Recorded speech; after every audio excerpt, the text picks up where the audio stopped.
BNP সরকারে গেলে জনগণের ভোট নিয়ে। মাঝারদিয়া ইউনিয়নবাসীকে আমি, আমার যারা বিএনপি নেতারা আছেন, আপনারা আমার চেয়ে অনেক ভালো রাজনীতি বোঝেন, আপনারা অনেক কঠিন সময় পার করছেন।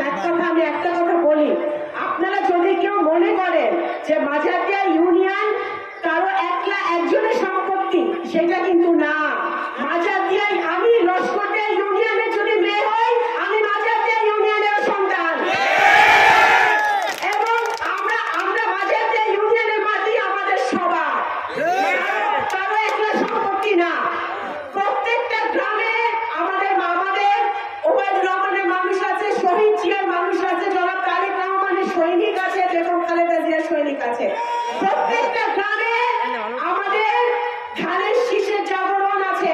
সুতরাং গ্রুপিং করে, দলপক্ষ করে আপনারা দলকে বিভাজন করার চেষ্টা করবেন না। সকলকে নিয়ে আমরা পথ চলতে চাই।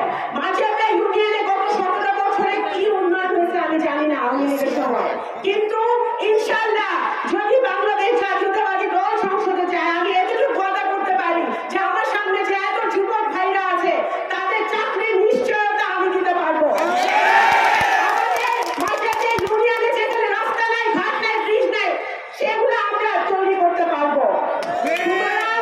সেই নিশ্চয়তা আমি আপনাদেরকে দিতে পারি, কারণ আমরা চোরের দল না, ডাকাতের দল না, আমরা হাজার হাজার কোটি টাকা পাচার করি নাই।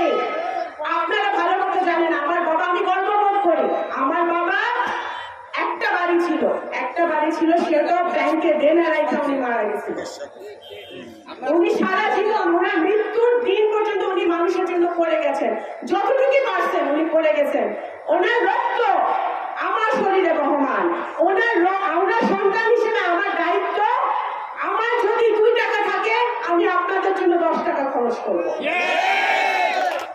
এটা আজকে ইনশাআল্লাহ যদি আমরা সংসদে যেতে পারি, আমরা অবশ্যই আমরা আরো অনেক এই সালটা উপজেলার উন্নয়ন হবে, মাঝারদিয়া ইউনিয়নের উন্নয়ন হবে। এবং আমাদের যারা মুরব্বিয়ান আছে, আপনাদের প্রতি অনুরোধ, আপনাদের সন্তান হিসেবে, মেয়ে হিসেবে আমার জন্য দোয়া করবেন।